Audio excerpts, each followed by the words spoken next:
আৰু মধ্যবিত্ত লোকসকলৰ ব্যৱহাৰৰ বাবে বিনামূলীয়া বিশেষকৈ ঔষধ বিতৰণৰ বাবে আজি ৰাজ্যিক কেবিনেটে স্বাস্থ্য বিভাগক 190 কোটি টকাৰ অনুমোদন জনায় এটা কেবিনেটত আজি এটা বিশেষ সিদ্ধান্ত লোৱা হৈছে যেটো আপোনালোকক মই জনাব খুজিছো যে আমাৰ অসমৰ যিবিলাক মথাউৰি আছে সেই মথাউৰি বিলাকৰ বহুত বিলাক এজিং অৰ্থাৎ বহুত সময় আগতে নিৰ্মাণ কৰা মথাউৰি আৰু বিভিন্ন সময়ত মথাউৰি বিলাকত আৰ্ট কাটিং হয় সৰু সৰুকৈ পানী নিগৰি থাকে আৰু সময়ত আমি গম নোপোৱা বাবে তৎক্ষণিক ব্যৱস্থা ল'ব নোৱাৰো আৰু এটা সময়ত মথাউৰি বিলাক ব্ৰিজ হৈ যায় আজি কেবিনেটে এটা সিদ্ধান্ত লৈছে যে প্ৰতি 10-12 কিলোমিটাৰ মথাউৰিত আমি এটা যুৱ বাহিনী গঠন কৰিম 15 জন ডেকা ল'ৰা এই 15 জন ডেকা ল'ৰাৰ কাম হ'ব যে এপ্ৰিল মাহৰ শেষৰ পৰা অক্টোবৰ পৰ্যন্ত তেওঁলোকে মথাউৰিসমূহ নিৰীক্ষণ কৰিব আৰু এই ডেকা ল'ৰা কেইজনক আমি এটা মথাউৰি কমিটি বুলি উল্লেখ কৰিছো যে এটা মথাউৰি কমিটিত 10 পৰা 15 জন ল'ৰা থাকিব যুৱক থাকিব 8 বা 12 কিলোমিটাৰ মথাউৰি তেওঁলোকে পৰ্যবেক্ষণ কৰিব স্থানীয় জলসম্পদ বিভাগৰ অভিযন্তাজনে নিৰীক্ষণ কৰিব আৰু এই ডেকা ল'ৰাখিনিক আমি গামবুটছ টৰ্চ লাইট ৰেইনকোট এইবিলাক সামগ্ৰী যোগান ধৰিম আৰু খৰটকিয়াকৈ কিবা এটা দেখিলে যাতে ফটক কৰি মেৰামতি কৰিব পাৰে তাৰ কাৰণে তেওঁলোকক আমি জিঅ' বেগ কোৰ বিভিন্ন যিবিলাক পৰ্কুপাইন যিবিলাক এমুনেশ্যন যিবিলাক ফ্লাড ফাইটিং মেটেৰিয়েলছ সেইবিলাক আমি দিম আৰু এই গোটেই ব্যৱস্থাটো স্বেচ্ছাসেৱক হ'ব স্বেচ্ছাসেৱী হ'ব অসমৰ বান নিয়ন্ত্ৰণৰ ক্ষেত্ৰত অসমৰ যুৱ শক্তিৰ আমি যাতে সহায় পাওঁ তাৰ কাৰণে এই বিশেষ আঁচনিটো লোৱা হৈছে আৰু যি কেইজন যুৱ বন্ধুৱে এই কামত আমাক সহযোগিতা কৰিব অক্টোবৰ মাহত মুখ্যমন্ত্ৰীৰ স্বাক্ষৰযুক্ত তেওঁলোকক একোখন কৃতজ্ঞতাৰ পত্ৰ বিতৰণ কৰা হ'ব সো আকৌ এবাৰ কৈ দিছো যে 8 পৰা 12 কিলোমিটাৰ মথাউৰি চাবৰ কাৰণে 10 পৰা 15 জন যুৱকক লৈ এটা মথাউৰি কমিটি নিৰ্মাণ কৰা হ'ব এই মথাউৰি কমিটিটো এপ্ৰিল মাহৰ পৰা অক্টোবৰ মাহলৈকে কাম কৰিব মথাউৰি কমিটিৰ সদস্যসকলক আমি গামবুটছ টৰ্চ লাইট ৰেইনকোটছ এই ধৰণৰ সামগ্ৰীসমূহ যোগান ধৰিম আৰু ফ্লাড ফাইটিং কিছু জিঅ' বেগছ কোৰ পাৰ্কুপাইন এই ধৰণৰ যিবিলাক আমাৰ আমি তৎকালে মথাউৰিটো বচাব পাৰো যেতিয়ালৈকে ডিপাৰ্টমেণ্টৰ সুবিধা আহি নপৰে এই সামগ্ৰীবিলাকো আমি তেখেতসকলক দিম আৰু শেষত আমি গৈ অক্টোবৰ মাহত যেতিয়া আমি বানপানী সেশন কমপ্লিট হৈ যাব তেওঁলোকক আমি একোখন কৃতজ্ঞতা পত্ৰ দিম আৰু প্ৰয়োজন অনুসৰি স্থানীয় বিধায়কসকলে তেওঁলোকক ৰাজহুৱাভাৱে সম্বৰ্ধনাও জনাব পাৰিব অসমৰ বান নিয়ন্ত্ৰণ বিভাগত মই ভাবো যে ই আমাক বহুত সহায় কৰিব কাৰণ অকনমান খবৰ পালেই আমি একোটা ডাঙৰ বিপদৰ পৰা বাচিব পাৰো খবৰ নোপোৱা কাৰণে যোৱাবাৰে বোকাখাটত মথাউৰি এটা ভাঙিছিল কি বংকুৱাল যদি কোনোবাই যদি দুদিন আগত আমাক খবৰ দিলেহেঁতেন মথাউৰিটো না ভাঙিলেহেঁতেন গতিকে সেই ধৰণৰ এইটো এটা ভাল পদক্ষেপ অসম পুলিচক যেনেকে ভিডিপিয়ে যথেষ্ট সহায় কৰে গাঁওৰক্ষী বাহিনীয়ে যেনেকে সহায় কৰে তাৰ অনুৰূপ এটা শক্তি এটা লাহে আমি নিৰ্মাণ কৰিম শেষলৈ গৈ মথাউৰি কমিটি বিলাকক আমি ৰেজিষ্ট্ৰেচনো কৰি দিম তেনেকে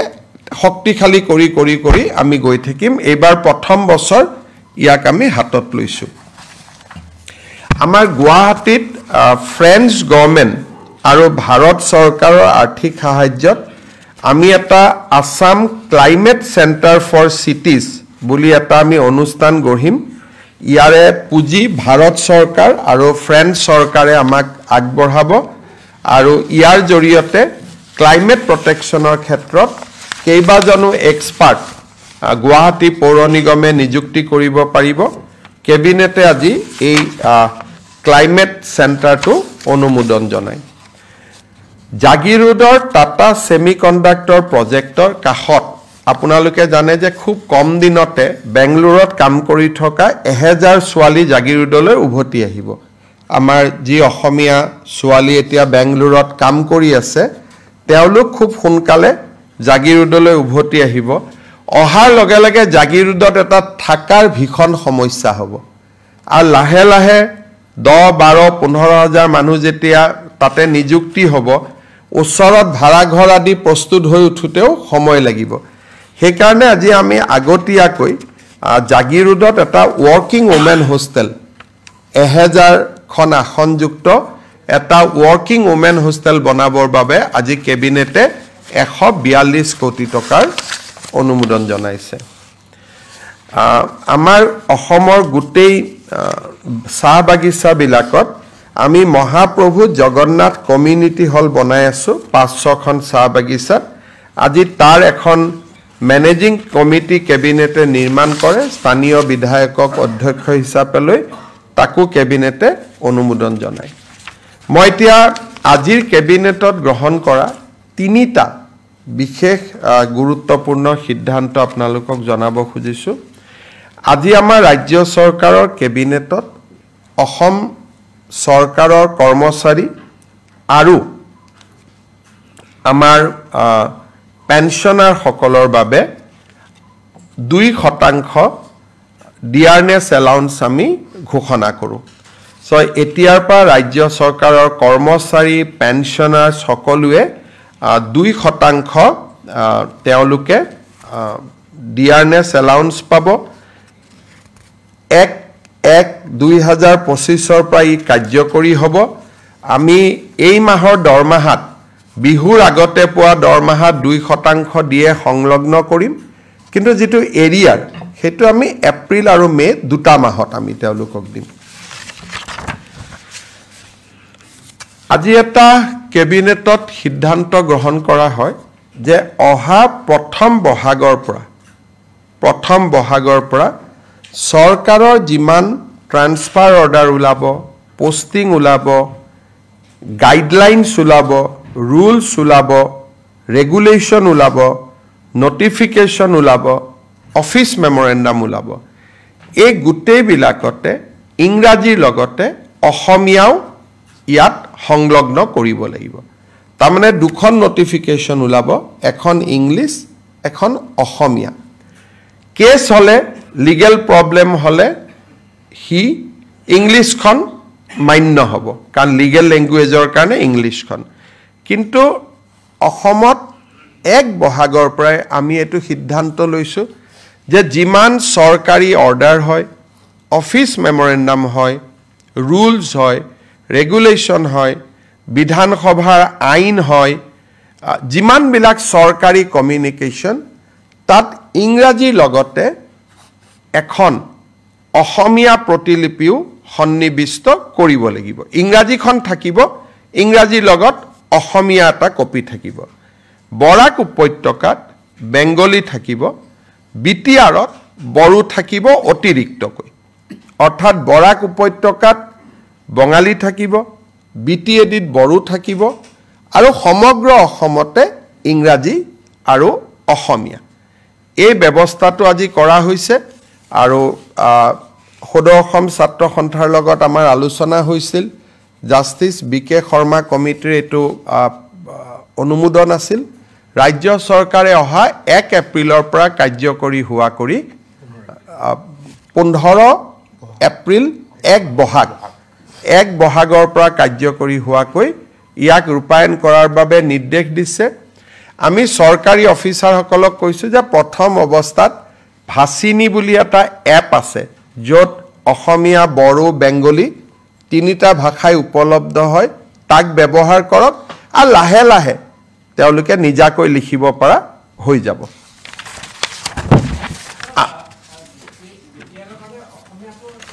ইংলিছ আৰু অসমীয়া গোটেই অসমৰ কাৰণে বিটিআৰৰ কাৰণে বড়ো বৰাক ভেলীৰ কাৰণে বেংগলী যেটো আজি চলি আছে তাত কোনো আৰু বেলেগ নহয় আমি যেটো আজি যি ধৰণে চলি আছে বিটিআৰত বা আজি যি ধৰণে বৰাক উপত্যকাত চলি আছে সেইটোৱে চলি থাকিব বৰাক উপত্যকাত বেংগলী চলে বিটিআৰত বড়ো চলে বিটিআৰত অসমীয়াও চলে গতিকে আৰু গোটেই অসমতে ইংৰাজী আৰু অসমীয়া ৰাজ্য চৰকাৰে আজি আমাৰ দুখন প্ৰপ'জ ৰিজাৰ্ভ ফৰেষ্ট পাগলিজৰা আৰু নায়েক গাঁও আমি ৰেভিনিউ ভিলেজলৈকে কনভাৰ্ট কৰোঁ কিন্তু তাৰো ভিতৰত 280 হেক্টৰ আৰু 180 হেক্টৰক লৈ দুখন ৰিজাৰ্ভ ফৰেষ্ট কৰিবৰ বাবেও ৰাজ্য চৰকাৰে সিদ্ধান্ত লৈছে এতিয়া তৃতীয় এটা ইম্পৰ্টেণ্ট সিদ্ধান্ত আছিল আমাৰ অসমত যিবিলাক ফৰেনাৰ্ছ ট্ৰিব্যুনেল আছে তাতে বহুত কেছ পেণ্ডিং হৈ আছে এই কেছবিলাকৰ ভিতৰত 28000 এনেকুৱা ব্যক্তি আছে যাৰ উপাধি কোচ ৰাজবংশী লোকসকলৰ সৈতে মিলে অৰ্থাৎ 28000 কোচ ৰাজবংশী লোকে আজিও বিদেশীৰ এটা অপমান লৈ তেওঁলোকে ট্ৰিব্যুনেলত কেছ খেলি আছে ৰাজ্য চৰকাৰে বিশ্বাস কৰে যে কোচ ৰাজবংশী অসমৰ এটা খিলঞ্জীয়া কমিউনিটি কোচ ৰাজবংশী অসমৰ সংস্কৃতিৰ এক এৰাব নোৱাৰা অংগ আৰু সেইবাবে আজি ৰাজ্য চৰকাৰে সিদ্ধান্ত লৈছে যে কোচ ৰাজবংশী লোকসকলৰ বিৰুদ্ধে যি বিদেশী ন্যায়াধিকৰণত কেছ চলি আছে বা তেওঁলোকৰ নামৰ বিপৰীতে যে ডি ভোটাৰ লাগি আছে তাক তৎকালীনভাৱে এই গোচৰবোৰ প্ৰত্যাহাৰ কৰিবলৈ আজি ৰাজ্য চৰকাৰে সিদ্ধান্ত লৈছে এইটো এটা কোচ ৰাজবংশী কমিউনিটি বহুত দিন তেওঁলোকে কষ্ট খালে আৰু এই কমিউনিটিৰ মানুহবোৰ বৰ দুখীয়া গতিকে আজি তেওঁলোকৰ আমি এটা ঐতিহাসিক সিদ্ধান্ত লৈছো যে কোচ ৰাজবংশী কমিউনিটিৰ গাত এতিয়াৰ পৰা বিদেশীৰ লেভেল লাগি নাথাকিব তেওঁলোকৰ বিৰুদ্ধে চলি থকা সকলো গোচৰ ৰাজ্য চৰকাৰে ট্ৰিব্যুনেলৰ পৰা প্ৰত্যাহাৰ কৰিব সো তিনটা ইম্পৰ্টেণ্ট ডিসিশন আছিল 2% ডিএ সেকেন্ড ইম্পৰ্টেণ্ট ডিসিশন আছিল যে অসমীয়া ভাষাৰ প্ৰয়োগ বৰাকত বেংগলী বিটিএডিত বড়ো আৰু কোচ ৰাজবংশী কমিউনিটিৰ পৰা বিদেশী বুলি যি তেওঁলোকৰ ওপৰত গোচৰ চলি আছিল তাৰ আনুষ্ঠানিক প্ৰত্যাহাৰ এই তিনটা গুৰুত্বপূৰ্ণ সিদ্ধান্ত আজি কেবিনেটে লয় লগত মথাউৰি কমিটিটো এটা সুদূৰ প্ৰসাৰী ভৱিষ্যতৰ দিনত এটা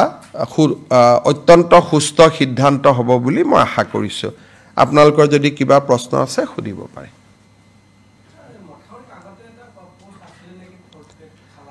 হেবিলাক থাকিবই খালাসিও থাকিব গভৰ্ণমেণ্ট মানুহখিনি থাকিবই ডেকা লৰাবিলাকে ৰাতি জনেকে ডিউটি কৰে আমাৰ গাঁৱত এতিয়া তেওঁলোকে ডিউটি কৰোতে আজিও ডিউটি কৰে কিন্তু এটা ডিউটিটো আনুষ্ঠানিক হ'ব নৈপৰীয়া স্থানীয় মানুহ হেই মথাউৰিটোৰ কাষৰ মানুহখিনি নৈপৰীয়া বুলি না মথাউৰিটোৰ কাষত লোকেল মানুহ থাকিব এটাই সুবিধা থাকিব আগতে তেওঁলোকে নিজাকৈ যায় কেতিয়াবা পুলিচেও দিগদাৰ কৰে অমুকেও দিগদাৰ কৰে এতিয়া এটা আইডেন্টিটি কাৰ্ড থাকিব গামবুট পাব ৰেইনকোট পাব টৰ্চ লাইট পাব পাৰ্কুপাইন পাব জিঅ' বেগ পাব অন্তত নিজক ৰক্ষণাবেক্ষণ কৰিব এটা সুবিধা পাব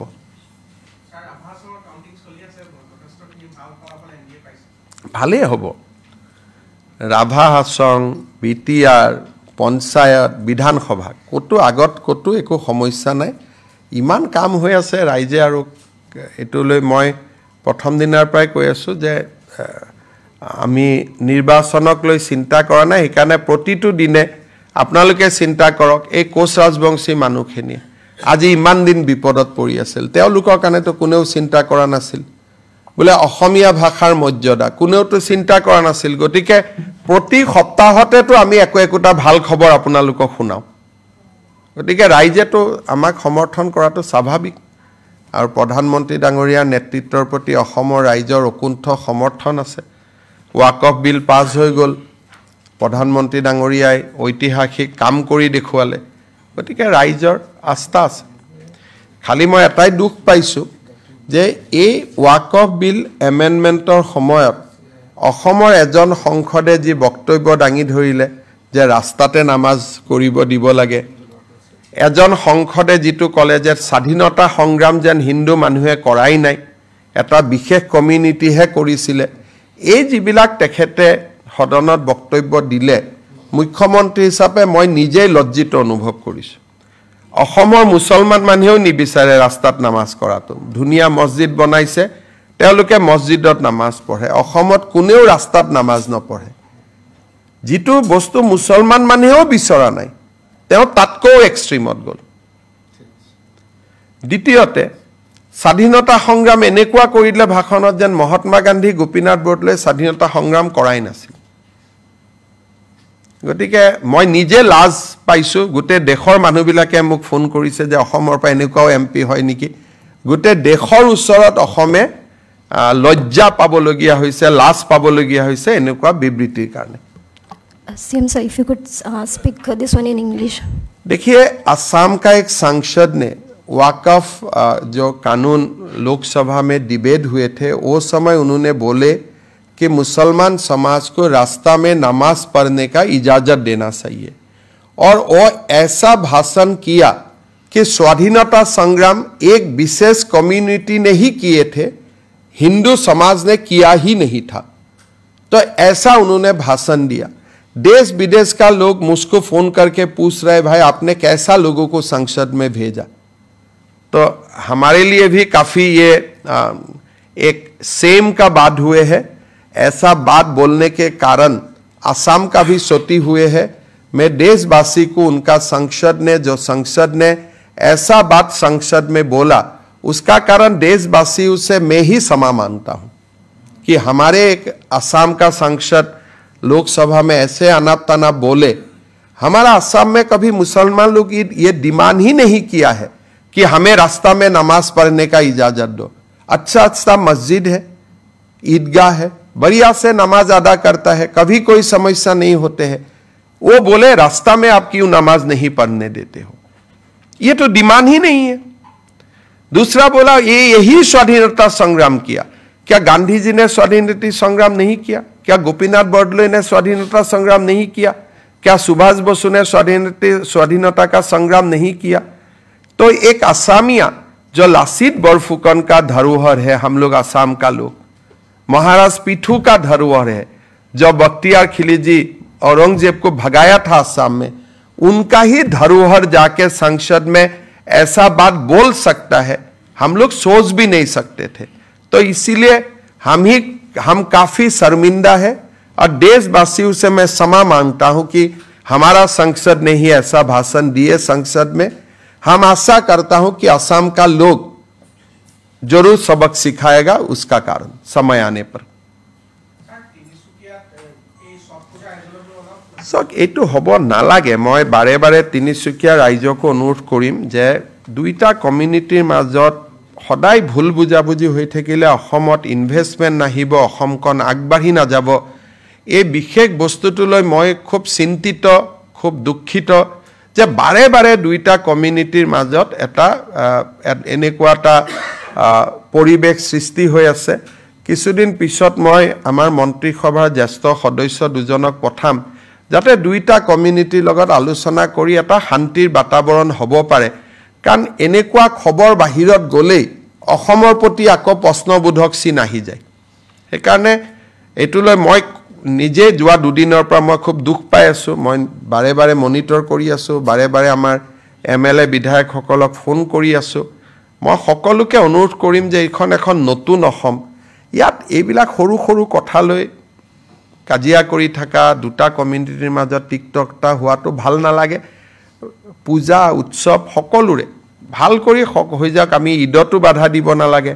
নামাজতো বাধা দিব নালাগে ছট পূজাতো বাধা দিব নালাগে দুৰ্গা পূজাতো বাধা দিব নালাগে নাম কীৰ্তনতো বাধা দিব নালাগে কিবা স্থানক লৈ যদি কিবা অসুবিধা আছে আলাপ আলোচনা কৰি আমি মীমাংসা কৰিম কিন্তু বাৰে বাৰে এই ঘটনাটোৱে বেলেগক সুযোগ দিয়ে 10টা কথা অসমৰ কাৰণে কবৰ কাৰণে সেইকাৰণে মই পঞ্চায়ত ইলেকশ্যনৰ পিছত দুজন জ্যেষ্ঠ মন্ত্ৰীক পঠাম যাতে দুইটা কমিউনিটিৰ মাজত এটা আলাপ আলোচনা কৰি যিটো এটা ডিস্টেন্স আছে দূৰত্ব আছে সেই দূৰত্বটো যাতে সদায়ৰ কাৰণে দূৰ কৰিব পাৰি মই কাকো ইয়াত দাই দোষ ব্লেম দিব খোজা নাই মাত্ৰ দুইটা কমিউনিটিকে কৰজুৰে আহ্বান জনাম যে মিলা মিছা শান্তি সম্প্ৰীতি সমন্বয়ৰ মাজত যাতে আমি থাকো কাৰণ আমাৰ শত্ৰু বেলেগ সেই শত্ৰুৰ লগতহে আমি যুঁজিব লাগে হ'ব ধন্যবাদ CM sir, regarding the embankment community, whatever you have mentioned, can you just क्या the embankment community, what you have mentioned? हमारा असम में हर साल बाढ़ आते हैं हमें आज कैबिनेट में एक निर्णय लिया हूं कि हर बाढ़ का जो बाढ़ को प्रतिरोध करने के लिए हम लोग जो एम्बैंकमेंट बनाता हूं ये एम्बैंकमेंट ना टूटे या टूटने का संभावना होने से सरकार को पहले ही खबर पहुंचा दे इसके लिए हम 10-15 युवा लेके एक एम्बैंकमेंट कमेटी बनाऊंगा और वही कमेटी देख देखाव करेगा और तुरंत कुछ व्यवस्था लेने के लिए अगर कुछ सामग्री चाहिए वो भी उनका साथ हम लोग उपलब्ध करवाऊंगा और जब तक थोड़ा सा क्राइसिस मिट जाएगा सरकार से रीइंफोर्समेंट भी संभव हो पाएगा तो ये एम्बैंकमेंट कमेटी एक बड़ा एक अच्छा इफेक्टिव सिस्टम बन जाएगा और उससे हमारा काफी फायदा होगा थैंक यू